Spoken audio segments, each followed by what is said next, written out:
stand with them, to pray with them and for them, to have holy marriages and families.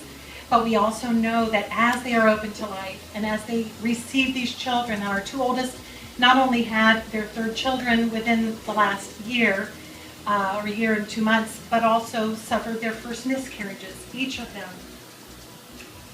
Each act, as they grow in holiness, is light into darkness. There are obvious attacks and there are very subtle challenges in spiritual warfare.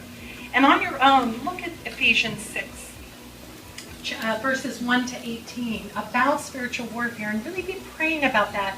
How do you want me to pray more specifically for family members and dear friends who will come under attack? Now, there are two offensive weapons. There are lots of defensive weapons, but there are two offensive ones. The first one is Scripture. It is the sword of the Spirit, and we have got to learn to wield our sword. We have to know the sacred Scriptures, to love them, to memorize them. I teasingly said yesterday, or maybe the day before, as Protestants, we didn't have an extra gene that made it easier to memorize sacred Scripture. Every one of us can do it if it's important enough to do.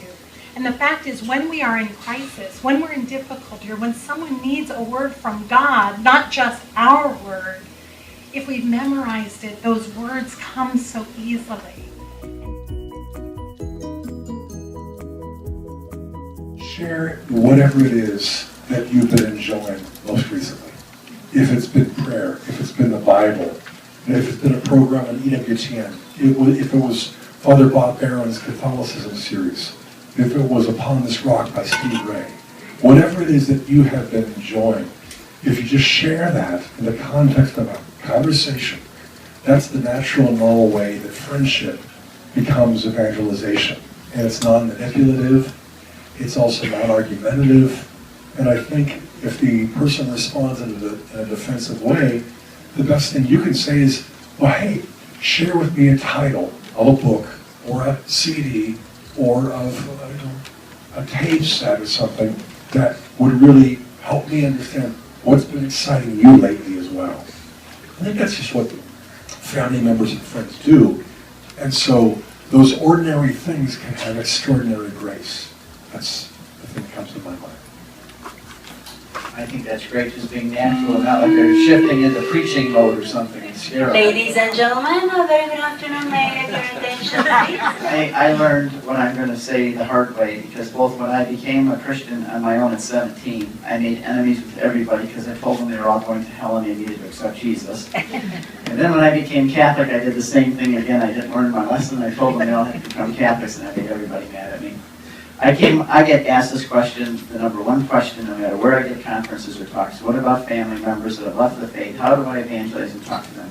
I've come up with 6 rules. Number 1 is you never argue with them. If you argue with them, you just push them farther away. Number 2, you love them more than you've ever loved them before, and make sure they know it. Number 3 is you pray and you make sacrifices for them on a daily basis. Write down the date you started praying for them and put down the ledger where the date that God answered, and hold him accountable to give, because he said if you knock, he'll open.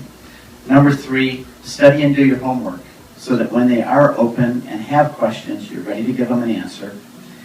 Number 5, show the joy of the Lord in your life. When you go to Mass and come home, don't grumble about how long the preacher preached. Talk about how much you loved being with the people of God and you loved receiving Christ in the Eucharist. You'll show the joy of the Lord and make them say, what in the world are they having so much fun with?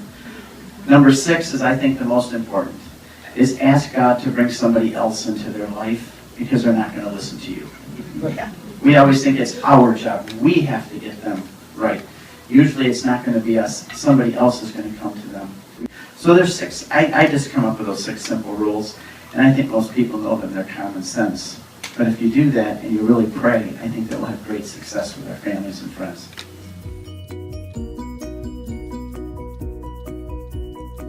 That is that we should be devoted to the guardian angels. Not only our own guardian angel, but we should start there. I mean, we should have a devotion to our guardian angel. Each of us has one, and that angel is smarter than 100 Einsteins and stronger than the defensive line of the Pittsburgh Steelers on a good Sunday. So, I mean, God created this person to be with us all the days of our life. And the mission of that person is to get us to heaven. We should have a relationship with this person. This person should know our gratitude, and we should be relying on this person's wisdom as we go through life. Each of our children has a guardian angel. My wife has a guardian angel. And I really think that the guardian angels are the key to communication in family life. What's an angel? What does angelos mean in Greek? It means messenger. Angels are all about communication. You know, men may be from Mars and women from Venus, but it doesn't matter. Angels speak both Martian and Venusian. They can help us speak to each other, husbands and wives. They can help us speak even to teenage children. They'll give us the words we need, but have a devotion to our children's guardian angels. When I was really young, I had a spiritual director who gave me the advice. Whenever one of your children walks into the room, greet the child's guardian angel before you greet the child, silently. In your heart, greet the child's guardian angel before you greet the child. And then he gave a long pause, and then he said, then it's 2 against 1. And then he gave another long pause, and he said, no, it's 3 against 1, because it's your guardian angel, his guardian angel, and you. So you go into every conversation with so much help. You go into every conversation with so much grace. If you call upon the guardian angels, who are there anyway. This room is full of them.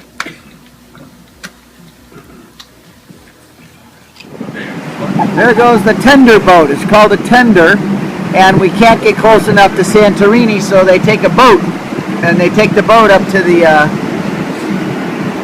dock at Santorini. There goes a bunch of our group. And here's 2 more waiting to come in and pick up further passengers. We're going to take them over on the other side there to go up into Santorini.